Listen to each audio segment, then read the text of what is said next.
आपको पता है कि कंगना रनावत जी ने कहा है कि जो भारत में जातिवाद है वो खत्म हो चुका है, तो आरक्षण खत्म कर देना चाहिए। आप इसको किस नज़र से देखते हैं? कंगना जी का ये वैचारिक मत है और मैं उनके मत का, उनके विचार का सम्मान करता हूँ। उन्होंने कहा कि भारत में जातिवाद खत्म हो चुका है। आधुनिक भारत में जो है, आधुनिक जो मॉडर्न इंडियंस है वो कास्टिज्म में बिलीव नहीं करते हैं। काश कि उनका बात सच होता। और मेरा कंगना रनौत जी से कोई पर्सनल कंसर्न, पर्सनल कोई डिस्प्यूट नहीं है। उन्होंने मेरा ज़मीन नहीं हड़पा है। लेकिन जब बात मुद्दे की आती है ना, तो बोलना पड़ेगा। इसलिए बोलना पड़ेगा क्योंकि हम उस समाज से आते हैं जो समाज आज भी जाति दंश झेल रहा है। हज़ारों साल से जो जातिवाद के खिलाफ संघर्ष किया और आज भी वो लगातार जाति की वजह से प्रताड़ित किया जा रहा है। तो कंगना रनौत जी जब ये कहते हैं कि भारत में जाति खत्म हो चुका है, तो उनको कुछ तथ्यों पर विचार करना पड़ेगा। क्योंकि बॉलीवुड के बड़े कमरे में रह के, बड़े महल में रह के उनको शायद सच्चाई दिखाई न दे रही हो, पर सच्चाई यह है कि दुनिया का जो सबसे बड़ा सब डिवीज़न है उत्तर प्रदेश का, जो मुख्यमंत्री रहते हैं, पूर्व मुख्यमंत्री, जब वो उनका कार्यकाल ख़त्म होता है तो सीएम आवास को बाकायदा गंगा जल से धुलवा करके शुद्ध किया जाता है योगी आदित्यनाथ जी के द्वारा। ये इस बात का प्रमाण है कि भारत में जातिवाद जिंदा और पिछड़े समाज के साथ जातिवाद हो रहा है। इस देश का जो राष्ट्रपति है, जो जगन्नाथपुरी जाते हैं, रामनाथ कोविंद जी, उनके साथ जातिगत भेदभाव होता है।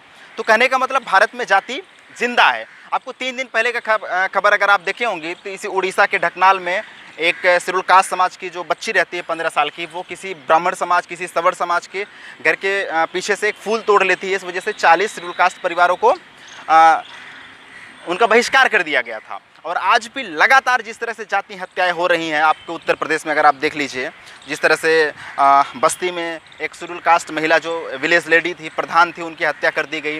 अगर आप आजमगढ़ में देखेंगे तो आजमगढ़ के बास गाँव में एक शेड्यूल कास्ट समाज के प्रधान की हत्या कर दी जाती है।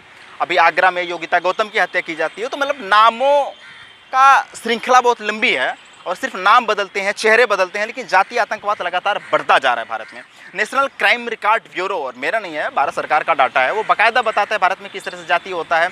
और हर 6 घंटे में यहाँ पर एक शेड्यूल कास्ट समाज की, हर 4 घंटे में एक शेड्यूल कास्ट समाज की महिला का बलात्कार होता है। ये गवर्नमेंट का डाटा है और ऐसा डाटा जिसमें महज केवल 15-16% FIR रजिस्टर्ड होते हैं। तो कंगना रनौत को पहली बात तो तथ्यों पर विचार करना पड़ेगा, उसके बाद बात करना पड़ेगा कि क्या भारत में जाति है या ख़त्म हो चुकी है। और अगर भारत में जाति जिंदा है तो जाति आधार पे ज़ाहिरा तौर पे रिजर्वेशन मिलना चाहिए। और मैं कंगना रनौत से अपने आप को जोड़ना चाहता हूँ, क्योंकि कंगना रनौत जो हैं वो बड़े घर की हैं, छत्राणी अपने आप को बताती हैं, राजपूतानी बताती हैं, वो अपने आप को क्या नाम जमींदार परिवार से बताती हैं। और कंगना रनौत के जो पिता हैं वो बिजनेसमैन हैं, उनकी माताजी जो हैं वो टीचर हैं, उनके दादाजी IAS ऑफिसर हैं, उनके परदादाजी एक्स फ्रीडम फाइटर रहे हैं, जिनकी वजह से कंगना रनौत को खुद आरक्षण मिलता है। और कंगना रनौत बहुत गर्व से करती हैं कि उनके घर में उनकी जो बहन है उनके पास 3 डिग्री है, उनके भाई जो है उनके 4 डिग्री है। इसका मतलब डिग्री लेने पर उनको फ्रीडम फाइटर का रिजर्वेशन मिला है। और बाकायदा कंगना रनौत कहती हैं कि प्री मेडिकल एंट्रेंस टेस्ट देने से पहले हमको रिजर्वेशन मिलता था। तो मैडम, जब आपका रिजर्वेशन सही है, हमारा रिजर्वेशन कैसे गलत है? जब आप सिर्फ फ्रीडम फाइटर होने की वजह से, इतने बड़े घराने के होने के बाद, इतनी बड़ी एक्टर्स हैं, इतनी मतलब सारा सिस्टम आपके पास है, बावजूद उसके आपको रिजर्वेशन की ज़रूरत पड़ती है। तो हम जैसे शोषित वंचित समाज के लिए, हमारे उस समाज के लिए जिनके पास खाने के लिए रोटी नहीं है, पहनने के लिए कपड़े, उनको रिजर्वेशन की ज़रूरत क्यों नहीं पड़ेगी? ज़ाहिर तौर पे पड़ेगी। देखिए, कंगना जी ने जब ये कहा कि भारत में जाति नहीं है, इस वजह से आरक्षण खत्म कर देना चाहिए, तो मैंने उनसे अपनी बाकायदा असहमति जताई और उसके बाद वहाँ से पूरा डिबेट शुरू हुआ। कंगना जी ने बहुत अच्छी बात कही। कंगना जी ने कहा कि अगर आप आरक्षण की मांग करते हैं तो महिलाओं के आरक्षण का आप समर्थन क्यों नहीं करते हैं?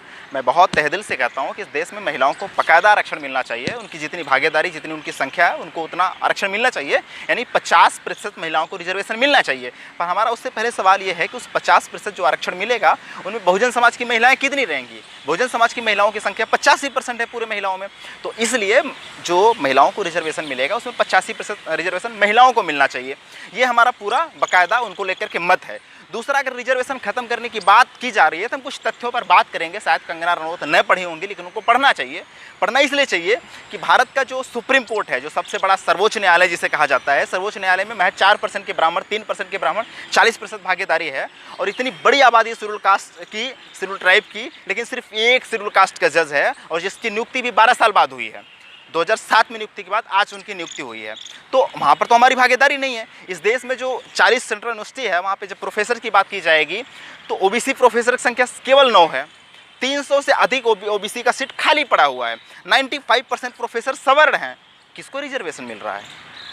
89 जो सेंट्रल सेक्रेटरीज हैं उनमें से SC ST OBC का संख्या केवल 4 है, बाकी जो 85 सेंट्रल सेक्रेटरीज हैं वो सारे सब सवर्ण हैं। तो आपको देखना पड़ेगा कि वास्तव में रिजर्वेशन मिल किसको रहा है, और जब सवर्णों को रिजर्वेशन मिल रहा है तो आप ये नहीं कह सकती कि भारत में रिजर्वेशन नहीं मिल रहा है। दूसरी बात कि कंगना रनौत एक अच्छी आवाज़ उठा रही हैं, इस समय सोशल एक्टिविस्ट बनी हुई हैं और नेपोटिज्म के खिलाफ आवाज़ उठाती हैं और बताती हैं कि बॉलीवुड में जो नेपोटिज्म है यानी भाई भतीजावाद है वो बाहरी लोगों को रोकता है, बॉलीवुड में बाहरी लोगों को जगह नहीं देता, बाहरी लोगों को आने नहीं दे रहा। तो मेरा सवाल ये है कि you are crying on nepotism but you are silence, you are totally silent on casteism. It shows you double standard. आप अगर नेपोटिज्म के खिलाफ बोल रही हो तो आपको कास्टिज्म के खिलाफ बोलना पड़ेगा, पहली बात है। दूसरा बात ये है कि जिस तरह से नेपोटिज्म है वो आउटसाइडर्स को रोकता है, ठीक उसी तरह से जो कास्टिज्म है वो आउटकास्ट्स को रोकता है। आउटकास्ट मतलब बहिष्कृत समाज जो है, जिनको बहुजन समाज कहा जाता है, उनको बाहर किया जाता है। बॉलीवुड में अगर आप बात करेंगे तो बॉलीवुड में आज भी जाति पर बात कहाँ होती है? बॉलीवुड में जितने एक्टर्स हैं, जितने एक्ट्रेस हैं या जिनकी भागीदारी है वो सब तो सवर्ण है ना। तो रिजर्वेशन एक्चुअली जो शेड्यूल कास्ट ट्राइब बैकवर्ड समाज को दिया जाता है, it is just like a affirmative action. ये भागीदारी का सवाल है और मैं बहुत दावे से कहता हूँ कि कंगना रनौत जी एक बार हमसे डिबेट करें, एक बार हमसे बातचीत करें, तथ्यों पर बात होनी चाहिए और पता चलना चाहिए। जैसे कंगना रनौत जी कह रही थी कि जो टुकड़े टुकड़े गैंग के लोग हैं वो हमारा विरोध कर रहे हैं, तो मैं जानना चाहता हूँ कि वास्तव में टुकड़े टुकड़े गैंग का सरगना कौन है जिन्होंने इस भारत के समाज को 6743 जातियों में बांटा? वह कौन है जिसने भारतीय समाज को ब्राह्मण, क्षत्रिय, वैश्य, शूद्र में बांटा? उसकी जांच होनी चाहिए और बाकायदा समीक्षा होनी चाहिए और इस बात का समीक्षा होना चाहिए कि आखिर वह किस जाति के लोग हैं, किस वर्ग के लोग हैं जो शोषित वंचित समाज पे जुल्म करते हैं। कंगना रनौत जब यह जान जाएंगी वो बाकायदा हमारे साथ कदम ताल मिला करके वो खुद आरक्षण के पक्ष में बोलेंगी और जातिवाद के खिलाफ लड़ाई लड़ेंगी। मैं उम्मीद करता हूं कि कंगना रनौत माता सावित्रीबाई फुले को पढ़ेंगे और बाबा साहब अम्बेडकर को पढ़ेंगे। इस देश में जब शोषण जो है जाति के बुनियाद पर होता है तो आर्थिक आधार पर आरक्षण किस तरह से होगा? मान लीजिए सपोज की बात कि मैं बहुत बड़ा अमीर हो गया तो क्या मैं चमार से ब्राह्मण कहा जाऊँगा क्या? या ब्राह्मण बहुत गरीब हो गया सुदामा टाइप का तो क्या वो जो चमार कहा जाएगा क्या? या कंगना रनौत जो बहुत अमीर हैं, जो सब कुछ है, उनको रिजर्वेशन की ज़रूरत क्या है? तो उनको लगता है कि इस देश में जो भेदभाव होता है सिर्फ उसके आर्थिक स्थिति की वजह से होता है, जबकि गलत है। बहन मायावती को अगर आप देखते होंगे तो आज भी उनको जाति सूचक गाली दी जाती है। अखिलेश यादव को आज भी टोटी चोर कह के गाली दिया जाता है। लालू यादव को आज भी जिस तरह से चारा चोर कह के बुलाया जाता है, लेकिन नरेंद्र मोदी को राफेल चोर नहीं कहा जाता है। ये जाति का प्रमाण है। तो अगर जाति की बुनियाद पर आप जुल्म करोगे तो आरक्षण जाति के बुनियाद पर मिलेगा। अगर आप आर्थिक आधार पर भेदभाव करते हो तो आरक्षण आर्थिक आधार पर मिलना चाहिए। और सबसे लास्ट बात मैं ये कहना चाहता हूँ कि आरक्षण जो है वो कोई इंदिरा आवास योजना, गरीबी हटाओ कार्यक्रम, गरीबी उन्मूलन कार्यक्रम नहीं है।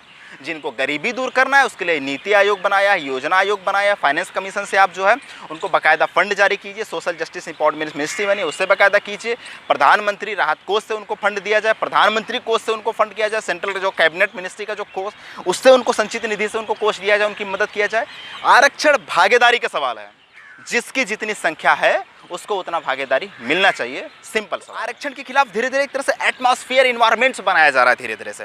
इससे एक सवाल पैदा होगा कि आरक्षण वास्तव में, आप आरक्षण की जरूरत क्या होनी चाहिए, क्या आरक्षण की समीक्षा होनी चाहिए, ये इस तरह का सवाल है।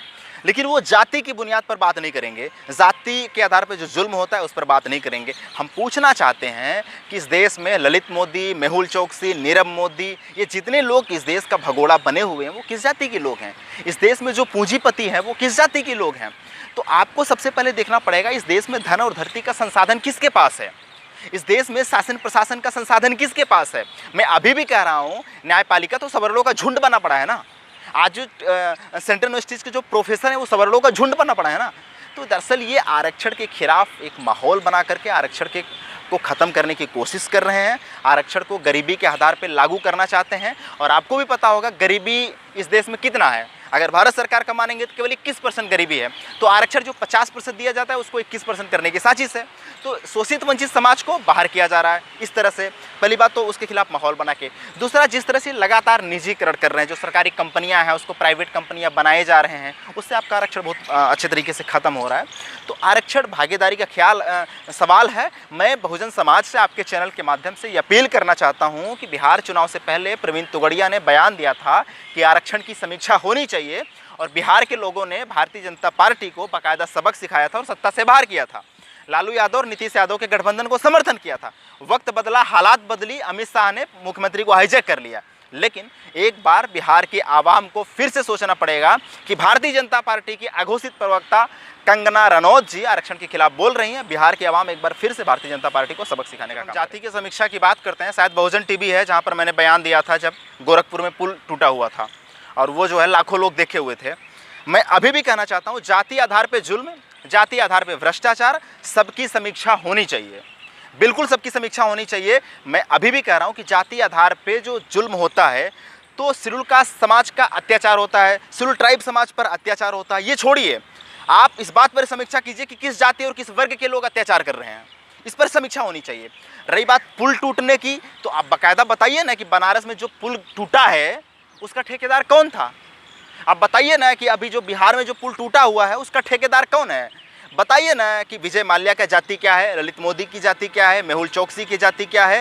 ये सारे लोग जो इस देश का संपत्ति लूट के भाग रहे हैं, जो बड़ा बड़ा ठेका लेकर के और भ्रष्टाचार करके इस देश में भ्रष्टाचार को बढ़ावा दे रहे हैं, उनकी जाति क्या है। सब चीज़ों पर जाति आधार पर समीक्षा होनी चाहिए और जिस दिन जाति आधार पर समीक्षा हो जाएगा उस दिन बहुत अच्छे से पता चल जाएगा सारा चीज़।